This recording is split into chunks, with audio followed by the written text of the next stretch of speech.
Hey everybody, my name is John Lewis, aka Badass Vegan. I am a film director and I'm just getting finished with my first film called They're Trying to Kill Us. So this is the neighborhood I grew up in, right in Ferguson. A friend of mine was actually shot in his driveway, right there. You put drugs in the communities, put guns in the communities, you put disease in the communities, put poor food in the communities. All these things are designed to shorten your life expectancy. It's by design. It is not accidental that this is what's in the hood and this is what's over there. There's actually an active hand in making sure that we living like this. It's all about control, money, and survival to them. Your death is not an expense to them, it's an expense to you. They're trying to make money from us, even if it's at the expense of killing us. You just die slow. Your family just watches you die. The alcohol industry, fast food industries, tobacco industries target communities of color. Your health is not their main priority. They're trying to keep you sick. We are in a state of emergency when it comes to our health. Keeping people sick is very lucrative. Now you want pills, now you want dialysis, now you want medicine. You going to the hospital on a regular to see your doctor. Everybody's getting paid, except you. Big Pharma and pharmaceutical companies are making billions of dollars off of all of us. As long as they can make that dollar, they don't care if you live or die. It's something about being here that's making black people sick. Everybody's getting paid, except you. You hurting. There are more dangerous and harmful chemicals in products made for women of color. It absolutely is a crisis. They don't make a dime if you're healthy. It's kind of like the dope game. It is the dope game. It's just a bigger gangster, the mob boss. You look at the hidden hand, you see that government is feeding the crisis. We're fed wrong knowledge, sized all the wrong food. It's about money over people's health. If you can control a population's access to food, you can control the person. Only about 8% of African Americans even live in communities that have a grocery store in them. Because the deep root problem is the food. Because poor diets kill more brothers than pistols. You know, we fighting for our lives. That's like Michael Vick's pit bulls. As black men, we're dying off so quickly in so many ways. It's here, pocketed in our communities. They don't want a healthy population. That is injustice, plain and simple. The powers that be that are making that money at the top, they trying to kill us. That is the trailer for the upcoming doc, They're Trying to Kill Us. And this is Factual America. Factual America is produced by Alamo Pictures, a production company specializing in documentaries, television, and shorts about the USA for an international audience. I'm your host, Matthew Sherwood, and every week we look at America through the lens of documentary filmmaking by interviewing filmmakers and experts on the American experience. Subscribe to our mailing list or follow us on Facebook, Instagram, and Twitter at Alamo Pictures to be the first to hear about new productions, to find out where you can see our films, and to connect with our team.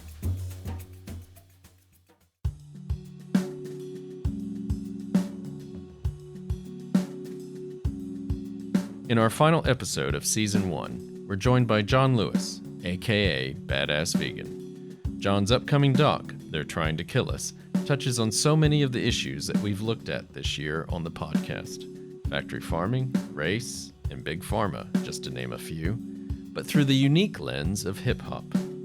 John's life is literally the material for a great movie, as we found out recently when we joined John from his home in Wilmington, North Carolina. John Lewis, welcome to Factual America. John, how are things there in Wilmington, North Carolina?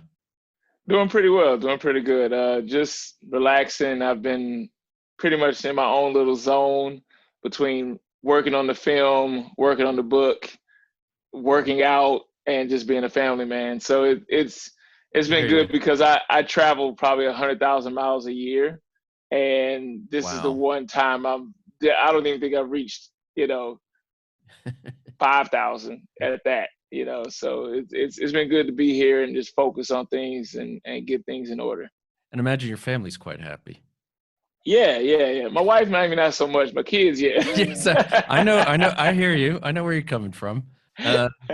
Hey, so do you want to be known as John, or should I call you Badass? How do you want to be? I mean, Badass has a nice ring to it. It doesn't hurt my feelings. But yeah, it's so funny because, the passing of John Lewis, the civil rights leader. Right. That's actually why I kept that name. I was going to change that name about 20 years ago.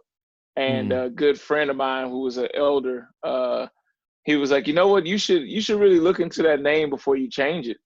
He's like, that name's got a lot of power to it. And I remember looking it up, and I was just astonished. I was like, wow. I was like, okay, I think I'm going to stick with this name. I think that's a very good point. I mean, I think it also brings us to a good point in terms of, thank you again for coming onto the podcast. It's for our listeners out there who've stuck through us with us this crazy year. This is our 26th and last episode of season 1. And I think you're the perfect final guest for our first season, John, because I think a lot of the issues we're going to talk about today, we've touched on throughout this season. We've had 2 episodes on factory farming, which also touches on Big Pharma. So that was episode 6. We did a film on, you may have heard of it, Soilism. We did episode 10. We looked at eating animals, the Natalie Portman film on this. We've touched on race a number of times. Episode 9, we looked at capital punishment and this BBC series called Life and Death Row. We did episode 13. We did James Baldwin and I'm Not Your Negro. We've looked at Big Pharma. Episode 12 was opioid addiction, and talk about the scandal that is. And in a film called This Drug May Kill You, which is similar title to your film. And then race and hip hop again. We've done, we looked at doo-wop and how a lot of, certainly Black and African-American singers didn't get their due. And we've got the most recent episode, we've looked at the history of jazz dance, which is actually the history of America, really, and African Americans in America, and some big figures in hip hop. So that's a long-winded way of me sort of mansplaining, basically. That thanks for helping us bring season 1 to a close, and to, I think, teeing us quite well up for season 2. So I appreciate the invite. Yeah, no, it's no problem. Hey, now we're going to do things a little differently today because, you're in a little bit different world than some of our filmmakers that come on. Usually they've got the films finished or it's in post-production. But your film, They're Trying to Kill Us. Tell us where you are on the project right now. We're pretty close to the end. I say we're about 80% done. We were scheduled to be done in June, but when everything happened, we kind of had to take a halt on the actual interview process. With our film being so interview based, having to go to people to interview them, it was kind of tough to get people to sit down and have an interview at the beginning, which was understandable on both ends for the safety. We didn't know what was going on. Things are, we still kind of don't know what's going on, but I would say we're about 80% now. We've been really, really focused on the aspect of the editing part. So it kind of gave us a window to just really focus on that.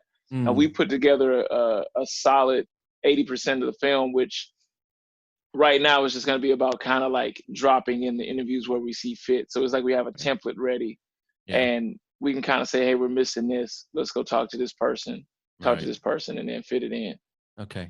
And you've got most of your B-roll all kind of sorted and that kind of stuff? Yeah, it's such a tricky system. Like, this is my first large project. I've done quite a few smaller ones, but this is my first large project. And it's like, there's so many segments that, okay, this is stored here, this is stored here. Oh man, remember and the good thing is it's 2 brains working with Keegan and I. Yeah. So if I forget something, hopefully he remembers, but it's just so much that we have over 125 interviews already. Wow. So imagine, deciphering between, oh man, remember he said this one time, if we go back to this date, it's crazy. It's crazy.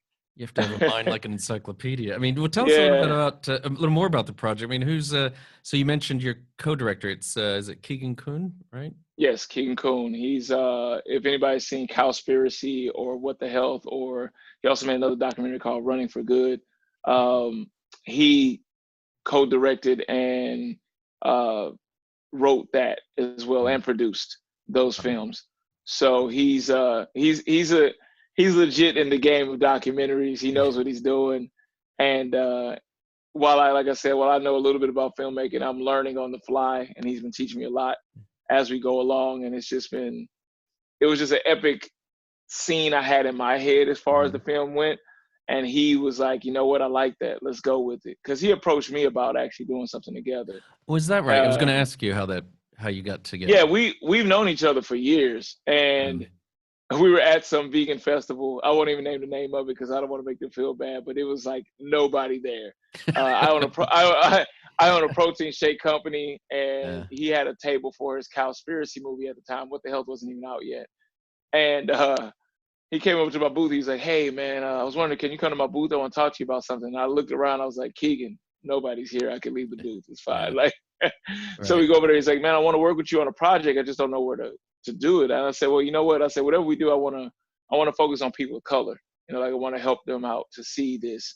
He was like, that's good, but how do we do it? And I was like, hip hop. That was my first word out of my mouth. It was like, it is the biggest genre ever. It's the most influential genre. And I always tell people, if you want to really see the impact of hip hop, if you close your eyes, especially here in America, if you close your eyes and imagine 6-foot white guys on ice skates with Jay-Z playing in the background, you just described the NHL, the National Hockey League. I was like, think about that. Like, you know what I'm saying? That's powerful. Yeah. So, you know, everybody listens to what they eat, you know, how they drink, what they wear, where they travel to, you know, the gadgets they have. Why not show that they actually do care about their health too? Yeah. You know, a lot of people don't see that part, and that's pretty much where the premise came. But we interview doctors, politicians, lawyers, health practitioners, everybody in the film. It's not just stuck on hip hop, even athletes too. Okay. Yeah, notice that. I mean, maybe so for all our listeners, so they've listened to, or some have seen it. If they're on YouTube, have seen the trailer. But maybe give us where you are now. I know it's only 80% finished, but what would be a synopsis of the film? How would you describe what this is all about? It's a film about food injustice and social justice through the lens of hip hop. And we just want to, the main goal of the film is to provide empowerment for people to understand that while I think people have been beat down so long that they believe that, you know, most of the health problems that we suffer from are hereditary and not a choice of what we actually eat. And I use choice pretty stern, pretty in a sense that they sell a lot of junk, but we buy the junk. Yeah. It's up to us to kind of not buy it. Like, you know, they talk about food deserts a lot, and what we're starting to see is that it's not necessarily that it's food deserts, it's nutrition deserts. There's food there. It's just no nutrition in the food. Right. And money speaks volumes. So it's up to the consumer to start buying the fresher items, and the other items will start to leave, even if it's a convenience store. Because at the end of the day, they just want to make money. So whatever the consumers are buying, they're going to provide. Yeah. You know, look at vegan items in restaurants now, and KFC or Burger King. Yeah. It's not that KFC or Burger King is going vegan. It's just they see his money in there, so they're going to do it. Exactly. Yeah. I mean, I'm very keen to talk more about that, because I think what you said in terms of empowerment and what the purpose of the film. But while we still focus a little bit on the project specifically, I mean, your co-director, I think I saw somewhere you describe yourself as protagonist and narrator. So what's your role with this project? Well, it starts off with me. I was born in Little Rock, Arkansas. Some people know about the gang violence that was down there, and my mother moved to St. Louis, Missouri, which was Ferguson, was the actual city we were in, within St. Louis, which a lot of people heard about Mike Brown, things like that, and that's where I was raised. So, you know, the stress that's involved in that and kind of environment already can do a toll on anyone. And then also, by the time I was a freshman in high school, I was around 315 pounds, and I'm 6'6" now, but I was not 6'6" as a freshman in high school. I was around 5'8". So I like to call myself chubby for my own pride. But in the end of the day, I was obese, you know, and you know, I look back at it like my mom did the best that she could with the knowledge that she had. Yeah. You know, we didn't really focus on where did this food come from? Who made this food? Oh, this is an animal. Oh, there's, certain ailments, diseases associated with eating these processed meats and stuff. Like I can honestly say we had chicken something every day. Once my mom got like a Sam's wholesale card, it was just this deep freezer of like, processed foods that were just sitting in there. And then, fast forward along the way, ended up going to grad school down in Miami. And that's when I kind of like took a turn, because I finally went vegetarian after being there for like 6 months. I always wanted to do it, but I think I just had that peer pressure of being around family and friends. And then after doing that for about 2 years, I was in my final week of grad school, and I was doing my capstone, and my brother kept calling me, and I was like, why is he calling me? He knows I'm in class. Long story short, he was calling me because my mom was very sick, and they took her to the hospital to get checked up. And I'm a very happy-go-lucky, I'm always trying to cheer people up, and I get it from my mom. And this is the first time ever that when I asked her, I'm like, hey, Mom, how you doing? She's like, well, son, I actually feel like shit. And I was like, whoa, like, never. Like, my mom just knew how to, even if she did feel like it, she covered it up well. This is the one time she was like, I can't even hide it. And so my brother was like, so we'll call you back. We'll see what's up. And mind you, I'm in Miami. They're back in St. Louis. Yeah. And, called me a couple of days later, said it was colon cancer. And so I remember talking to the doctors. I'm like, how did this happen? What's going on? And he's like, too much fried fatty foods, too much animal protein. And I'm like, wait, this is not a hereditary thing? He's like, no, it's a lifestyle choice. And that hit me. I didn't go vegan immediately, but I remember going home, doing more research. And I'm like, wait a minute. So all these things are like heart disease, hypertension, cancers. Like, this is related to this animal protein that we've been, told that if we don't have it, we're going to die. Yeah. And I started looking at like all these people that live this like plant-based vegan lifestyle, and, they were looking like they were like 30 and they were like 75. I'm like, wait, what's going on? People say it's like a death certificate you're signing if you go vegan. And I'm like, I'm seeing the opposite. And so I decided to do it. And, it's been 14 years now. And so it's kind of showing my journey, but also like showing my journey and learning along the way. That's what the film is doing. It's like, I'm learning this process along with the crowd. Hey, for those who are watching this on YouTube, tell them how old you are. 43. Yeah, exactly. I wouldn't. I mean, I say only. I'm only 10 years older than you, but I'm certainly. But you don't look 43 to me. I can tell you that right now. And I think it's probably more than just going to the gym on a regular basis and that's for kids. Oh man, whew. But I also say, along with the eating though, I don't stress anything. I don't stress like anything that happens to me. I'm not saying I don't deal with it, but I don't dwell in it. Like stress is a major component in aging and disease as well.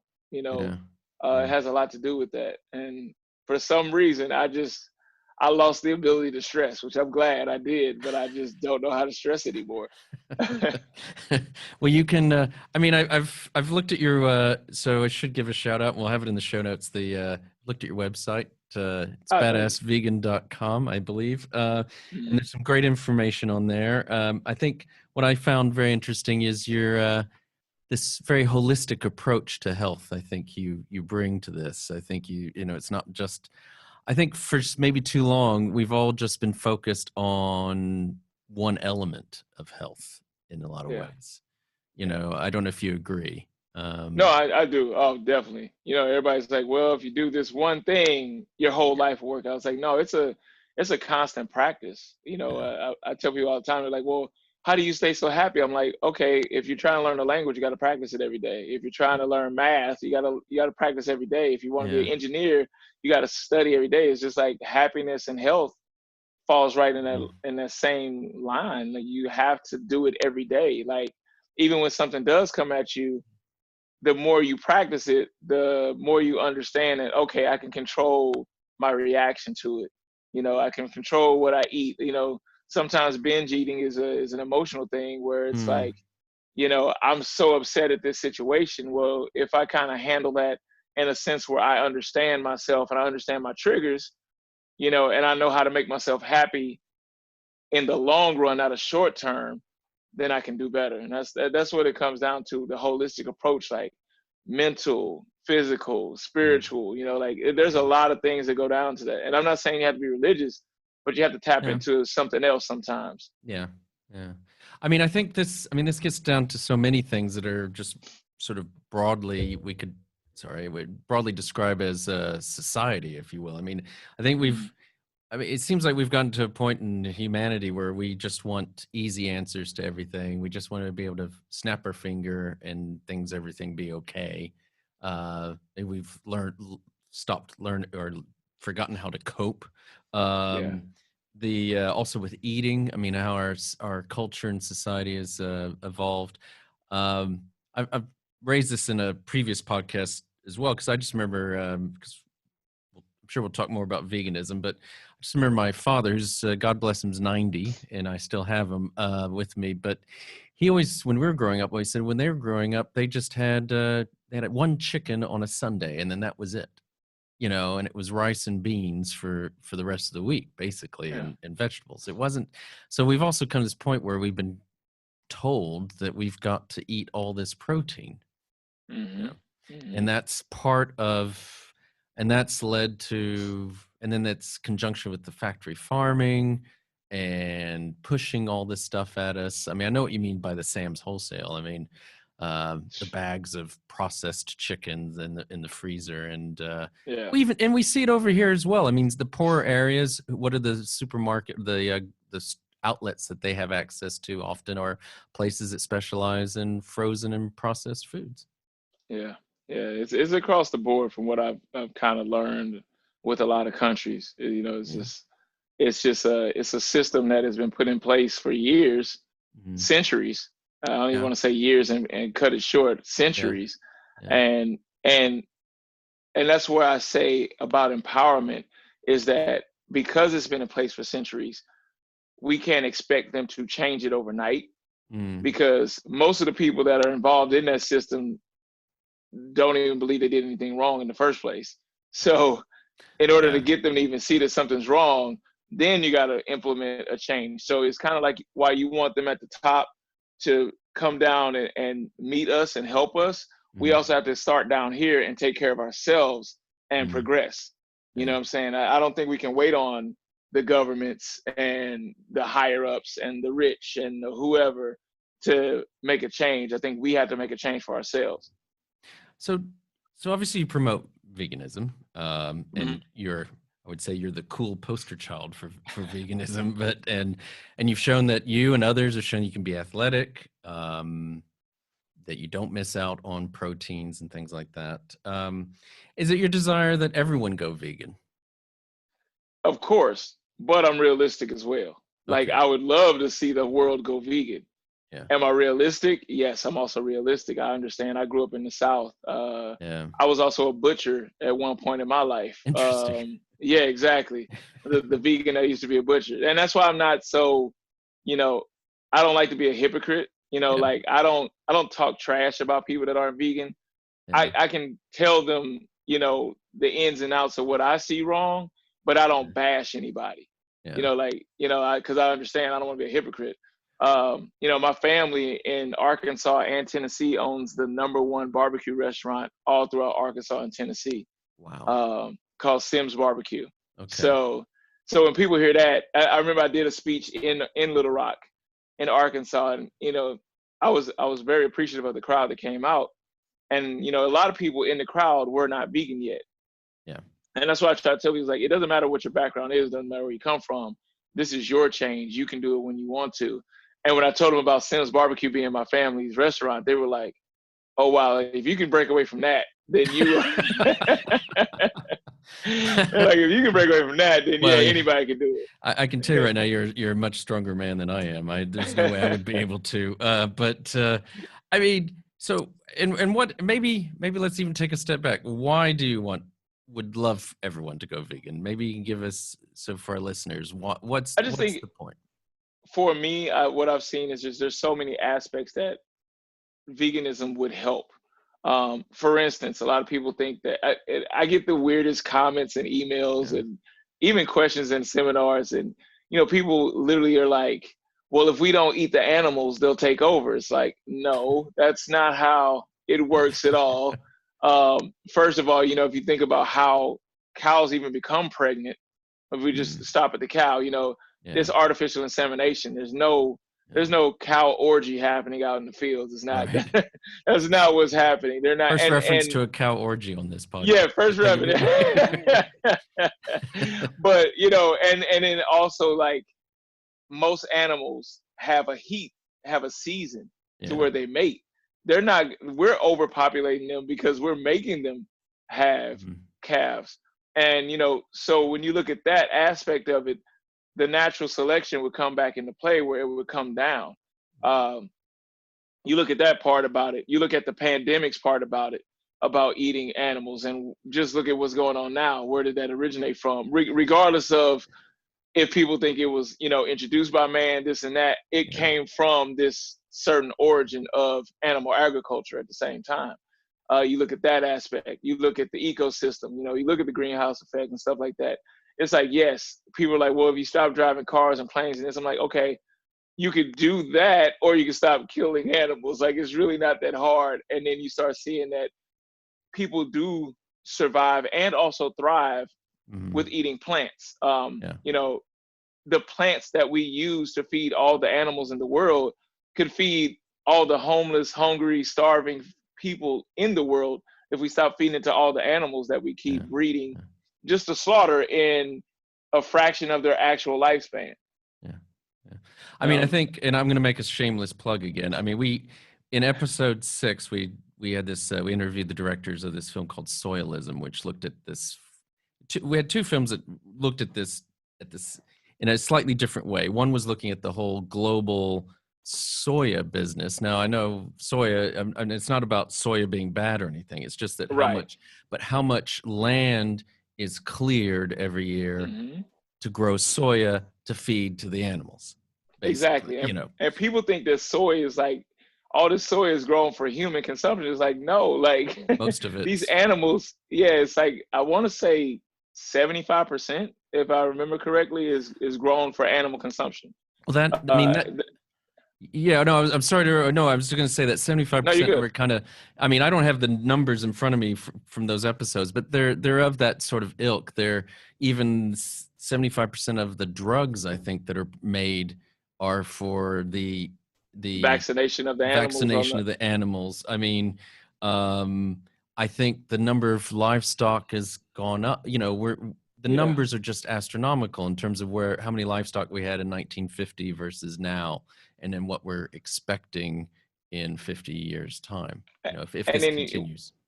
And when you look at it, it's funny because you have so many people that are anti-vaccination, anti-soy. It's like, but what do you think you're eating when you eat the meat? It's like these same people have a cheeseburger the next day, and they're like, they were just so against soy and GMO. They're against GMO. They're against soy. They're against vaccinations.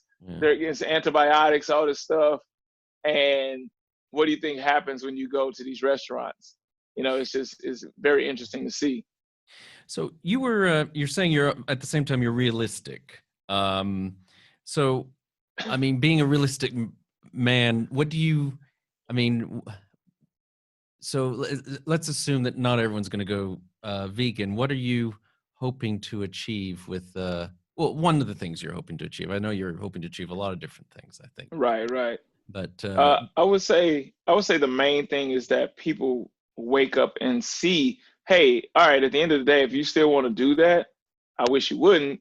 But at the end of the day, I want you to have the knowledge to understand what is going on within your body, within the ecosystem, within the animals, within, another good thing that we kind of cover in the film is that people don't understand. A lot of people think that vegans don't care about humans. It's like, well, let's look at another reference is, if you check next to all the factories, all the factory farming, all these slaughterhouses, who mostly stay right next to these facilities all across the country? People of color. And one of the things we looked at is that, this one pig farm that we went to, they have 3 lagoons that are filled with 6 million pounds of pig waste in it.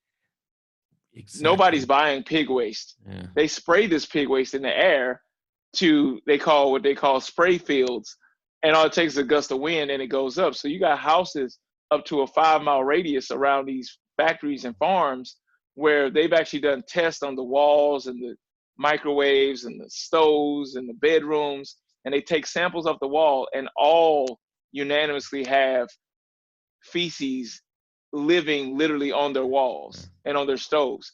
So imagine the health. So every time you buy a piece of bacon that you act like you can't live without, you're supporting that as well. Yeah. So I think so many aspects. Well, I mean, and you didn't have to go far to find that farm. I know that's just down the road from you, basically. Yeah, not at all. I mean, again, I highly, this is to you actually, John. I mean, I highly recommend, if you haven't seen them already, there's a film called Soilism and one called Eating Animals. And both of them, without knowing what they were doing, came out about the same time. They both went to the same area of northeastern North Carolina to look at those same pig farms. They, the same people who were fighting these farms. I think one of the films, they were able to sneak in some cameras. There have been different people who've been able to sneak some cameras in, but it's the most secret place probably in the United States beyond. No, I don't understand. And I'm going to be honest with you. Keegan and I, in all honesty, we don't understand why they allowed us to have cameras there. Like, to this day, we were like, we even backed in to make sure if we had to like leave, we were going to get out of there real fast. Like, I mean, to this day, we're like, I can't believe they let us film in here. And it wasn't a slaughterhouse. This was more of a grow house. This was like, right. He gets the pigs at 5 weeks. He gives them to the slaughterhouse at 25 weeks. So it wasn't like that kind of atmosphere, but it was just to be around it. It's like just being around death for like, even though because they know what's going to happen. And like, I think a lot of times people don't think that animals have any knowledge.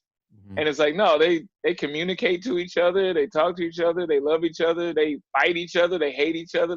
It's one big family. It's the same thing. So that was something interesting to see, that we had these cameras here and just got footage of this. And I actually lived in North Carolina in the late 80s and early 90s. And I remember when all those farms were going in, and there was some, people were protests. There were some light protests, but it was all, well, they need jobs in Eastern North Carolina, that kind of thing. And, in retrospect, you see what's happened in the last 30 odd years. It's just absolutely remarkable. I'm going to actually hold that thought. I'm going to take us into a break, give our listeners a little bit of a break, and then we'll come right back with John Lewis, the filmmaker behind They're Trying to Kill Us. You're listening to Factual America. Subscribe to our mailing list or follow us on Facebook, Instagram, or Twitter at Alamo Pictures to keep up to date with new releases or upcoming shows. Check out the show notes to learn more about the program, our guests, and the team behind the production. Now back to Factual America. Welcome back to Factual America. I'm here with John Lewis, co-director, narrator, filmmaker, concept guy, I guess, too, of the upcoming doc, They're Trying to Kill Us. So we're just talking about, we were focusing there on factory farming and your work with veganism and how you would, how you'd like to make the world a better place, certainly. And certainly we could all do our part by having better diets and health and thinking about where our food comes from. I think I just want to get back to the film a little bit more because there's an interesting, you mentioned it earlier and we haven't discussed it yet, but you've discussed a bit, the lens of hip hop and how you're hoping to reach people that way. How did you get all these big names to come onto the... I still don't know. I still don't know. I will say that fortunately, through my journey of social media, I've had quite a few influential people that have kind of been drawn to me from what I do. Because I don't take the approach of like hating, other people that aren't vegan or bashing people. So I've been quite fortunate to have people follow me. So a lot of people I reached out through social media, which they were already following me, or I may have gotten to know them along the way, along the path of my journey as well. John Sally's actually my mentor. So I didn't even ask him. I just told him he was in the film. Excellent. I was like, John, you're in the film. He's like, oh, okay, well, I'll check dates. I was like, no, I'm letting you know now. You're in the film. And so that was my next question, actually, because you're in the heart of ACC basketball country, and I'm a huge fan. And I was going to say, how'd you get John Sally? But yeah, that's it. Yeah. And actually, a good friend of mine is that I actually grew up playing basketball with. Mm-hmm. He played at Duke, and now he's like an assistant coach at Duke. So I'm always like, yeah, I'm coming when this opens back up. Like, so who is that? Chris Carrawell. He was Chris like, Carrawell. Oh, because he's from St. Louis. See, we all grew up together. Yeah. Wow. You see, I went to Duke. Ah, there you go. And Chris Carrawell is one of my favorite Duke basketball players. Actually, this is excellent. Yes. Yeah. Okay. I actually got to see him. It's funny. I hadn't seen him in person since we graduated high school. Wow. And recently this year, since I came up here for everything that was going on, I got to, spend some time with him and his wife over there in Raleigh. Okay. Yeah, so we have quite a few good basketball players come out of St. Louis. I wasn't one of them, but we had quite a few. You're making your name. You're making your name a different way, but yes. Yeah, exactly. But yeah, so that's how I ended up with John Sally, Maya. We actually, her stylist was a client of mine when I was a personal trainer, so we had met before this as well. So I kind of had an in with her on that. Stick from Dead Prez, I met him through just vegan journeys, being at vegan festivals. I used to speak at around 20 to 30 festivals a year. So going to all these festivals, I would meet people from time to time too. Styles P from The Locks, I knew him because my protein shake company, he actually had a flavor under my protein shake company, which is funny because my two business partners, which were fraternity brothers, they graduated from Duke as well. Yeah. So there's another Duke connection for you. And so, yeah, it just kind of trickled down the line. Mathematics from the Wu-Tang Clan. Yeah. See, he followed my era because I didn't recognize some of these people, I have to admit. But I saw I saw Maya, I saw Professor Griff, but what about Professor Griff? Yeah, mathematics was a connection through, I think that was social media as well. I saw that he was following me, and I just reached out to him, and that worked out. Who was about to say? Professor Griff, actually. I met him at a Veg Fest in Atlanta, and we just stayed. No, actually, I take that back. I met him through a mutual contact in Miami. Yeah. Just they wanted to have a meeting about something else, and him and I we hit it off because he was vegan, I was vegan. We just hit it off, and we stayed in contact since. Soleil, which is his wife now, she's a hip hop artist from back in the day. We met through social media as well. Ciroc, we met through social media as well. And like that's why I say that social media has its goods and its bads. Yeah. If you use it for what it's worth and use it for good, it can do good things. So a lot of people were literally through social media. Neo was through a contact though. So that was good. We had a contact with that just helped us out. It's been a lot of social media work, definitely.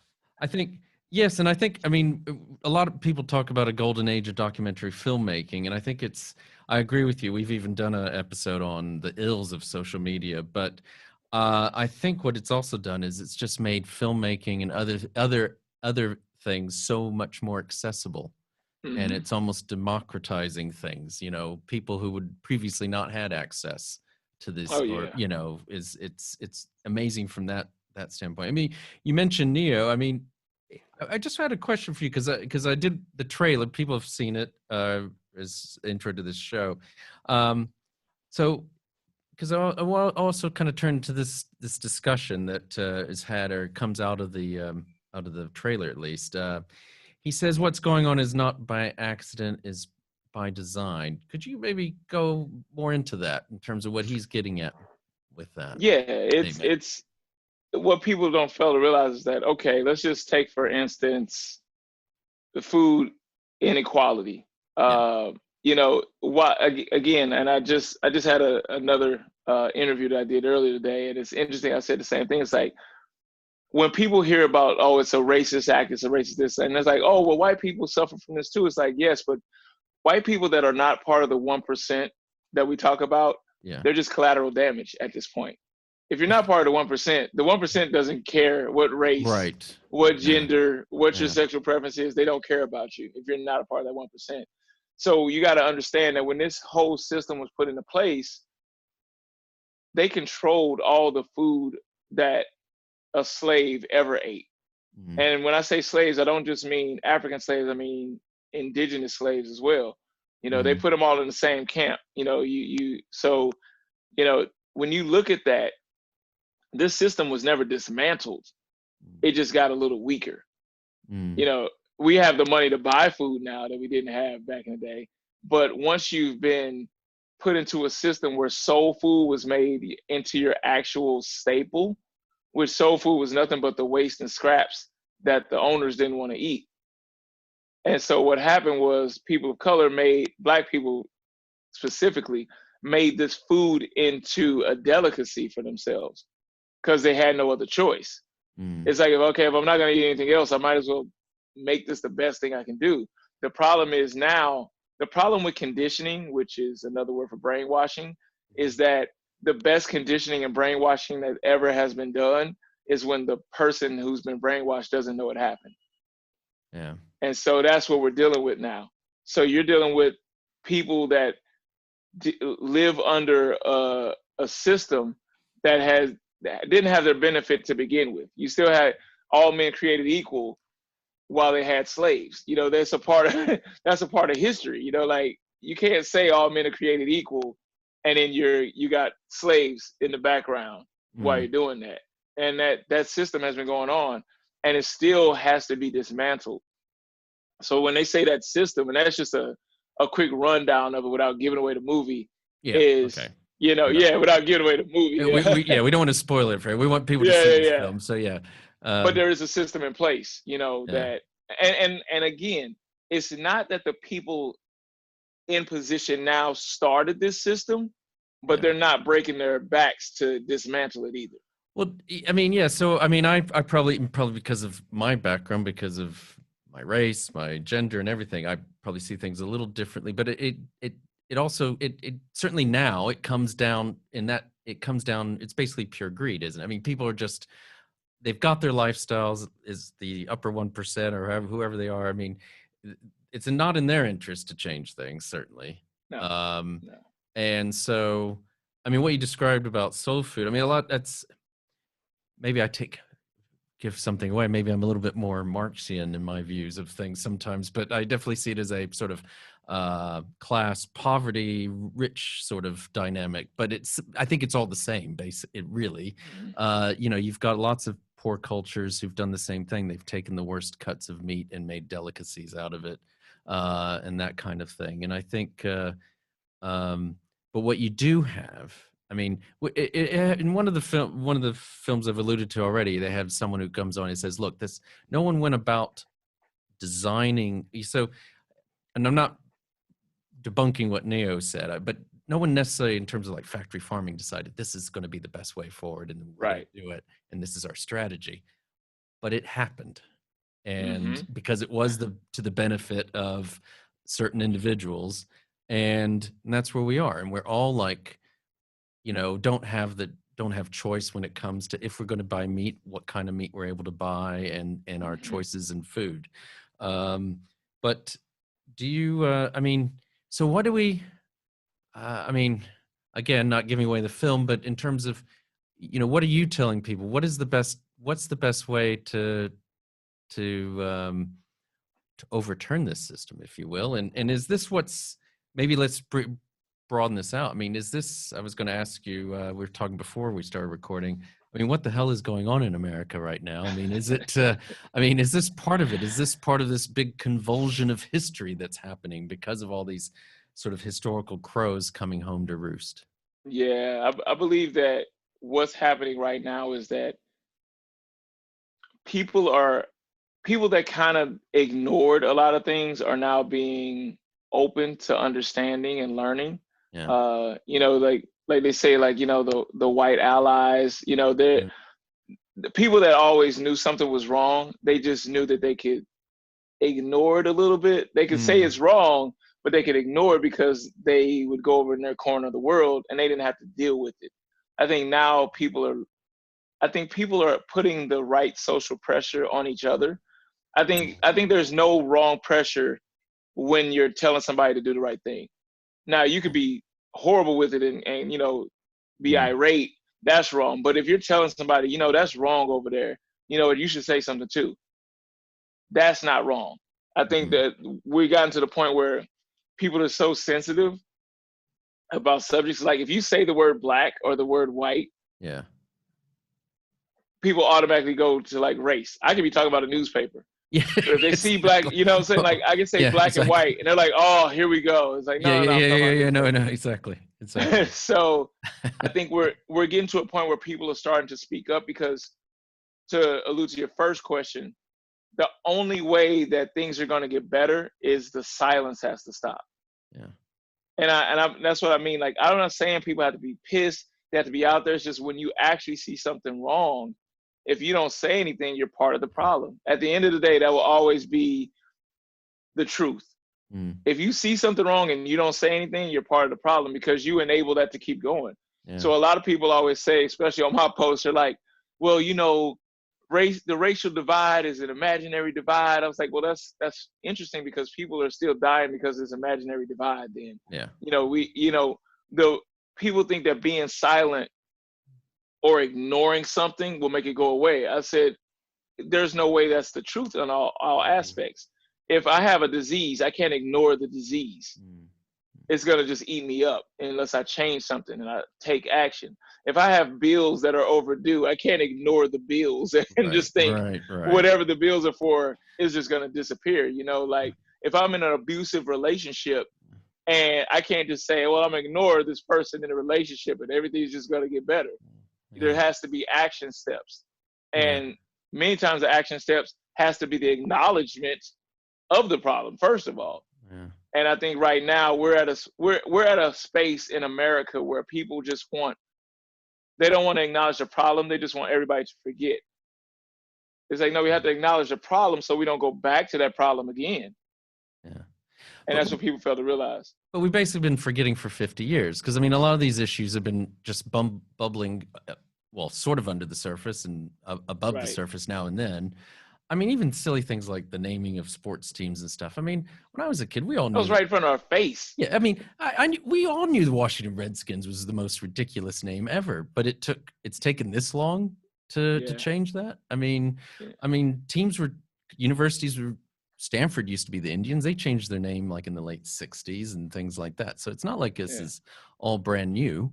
I mean, we had social media, like you said, social media. Now we have more access to things, good and bad, because some of the stuff's not even real news and some of it's fake, but we got more access to see what's going on. Yeah. I mean, I want to this gets back to something we were touching on earlier, and you've kind of given already a bit of a synopsis of your life, and that, and I would say, I guess in essence, you are making a doc about your life. But I was going to say they should make one about your life, but you're doing that. But growing up in Ferguson, which is now synonymous with police brutality, and so you've,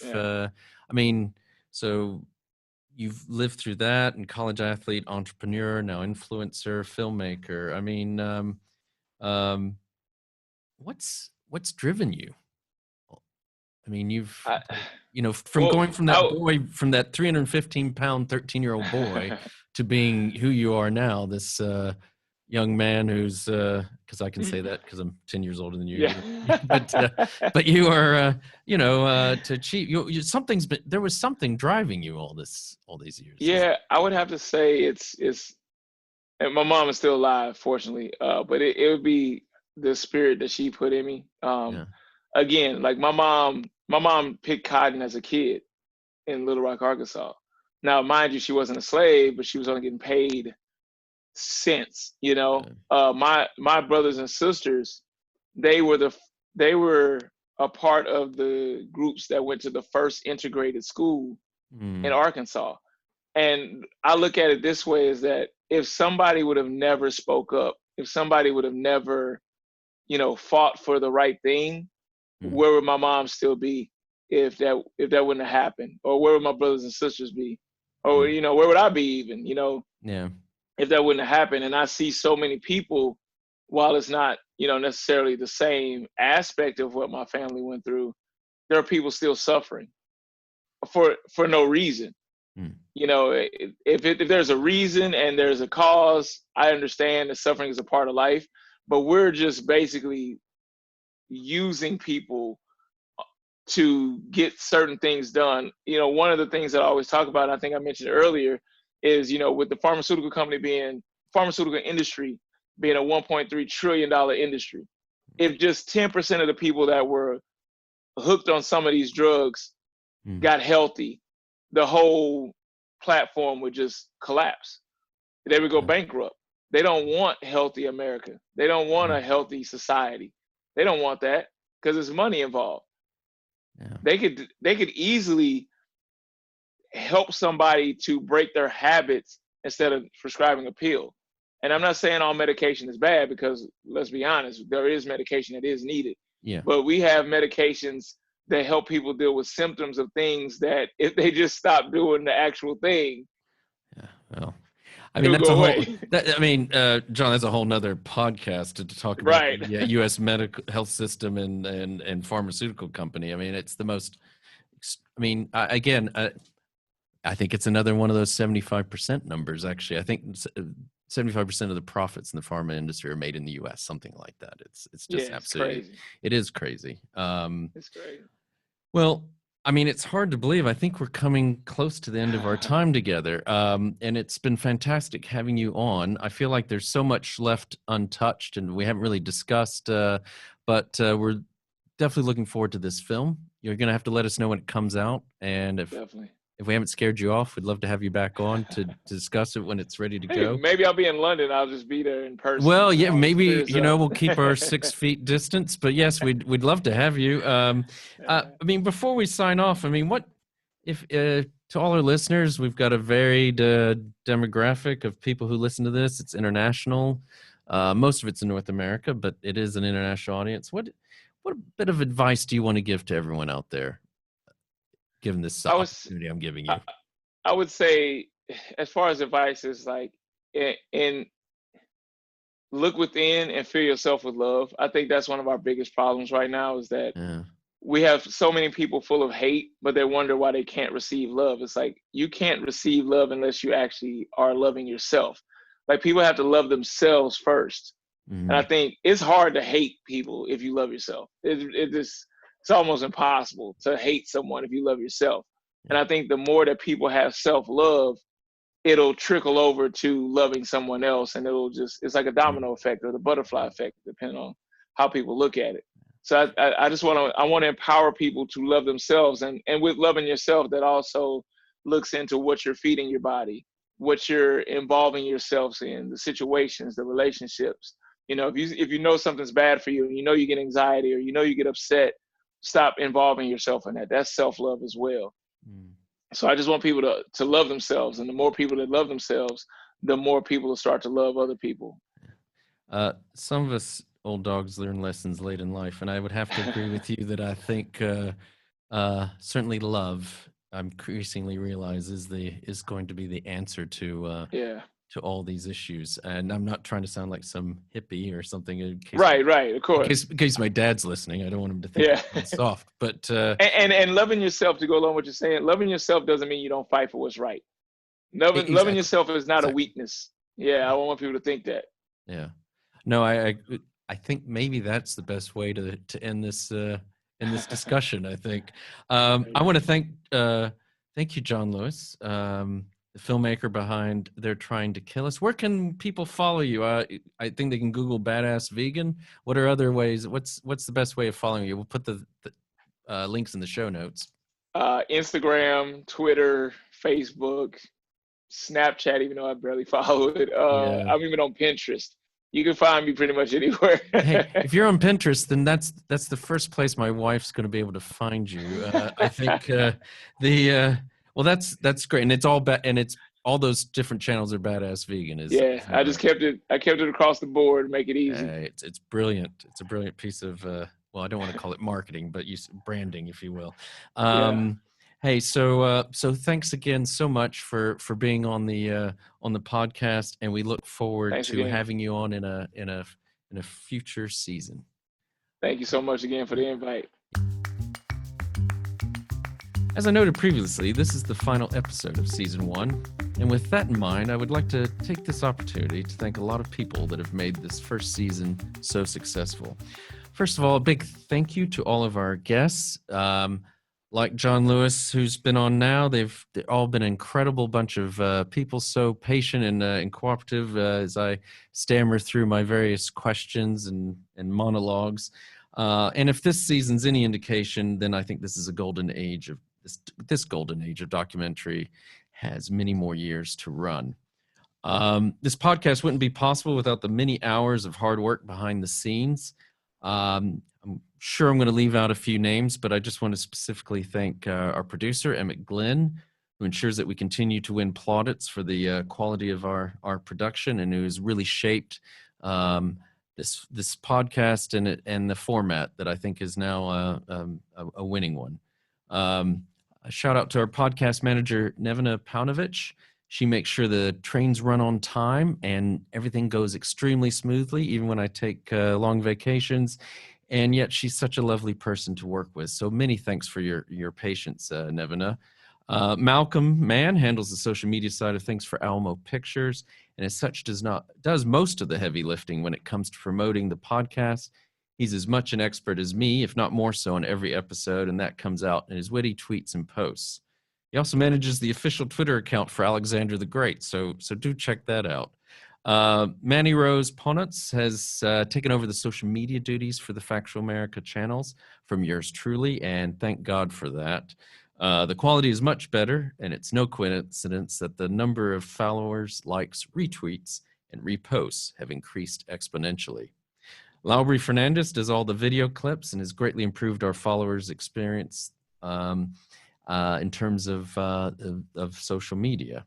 Danny Drenovci, I'm going to get that wrong, but our famous, or should be famous, Kosovan designer extraordinaire, who has transformed the look and feel of the Factual America branding, and we are forever grateful. Want to thank Spiritland Studios, our first home away from home in King's Cross, London. A big shout out to Alex at This Is Distorted in Leeds for helping us get back into the studio after the lockdown. My family will be forever grateful.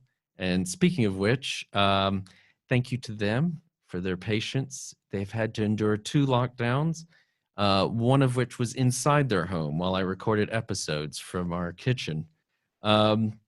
A big thank you to Patrick Scott Armstrong, my podcast brother in arms. What you are achieving at the Lone Star Plate is an inspiration to us at Factual America, and we're always grateful for your support. If you haven't checked out his podcast, please do so. Naz Tavakali-Far, host of the Gender Knot podcast and one of our first guests. Your advice has been like gold as we navigated season 1. Kevin Turley, our inaugural guest. Likewise, his advice about doc films and life in general have been invaluable. I want to thank him for introducing me to Paul Brennan, and I still think I should have been a policeman and gotten my pension. And last but not least, Sebastian Sauerborn. He's executive producer and founder of Alamo Pictures. It was his idea to start this podcast. I'm still not quite sure why he pegged me for the role of host, but I'll be forever grateful. And finally, a big shout out to our loyal listeners. In this craziest of years, without you, there would be no point in doing what you do. You've stuck with us through thick and thin, and please continue to do so. Have a lovely summer, a great break from it all. Hope you can tune out for a little bit. And please remember to like us and share us with your friends and family wherever you happen to listen or watch podcasts. And this is Factual America, signing off until September. You've been listening to Factual America. This podcast is produced by Alamo Pictures, specializing in documentaries, television, and shorts about the USA for international audiences. Head on down to the show notes for more information about today's episode, our guests, and the team behind the podcast. Subscribe to our mailing list or follow us on Facebook, Instagram, and Twitter at Alamo Pictures. Be the first to hear about new productions, festivals showing our films, and to connect with our team. Our homepage is alamopictures.co.uk.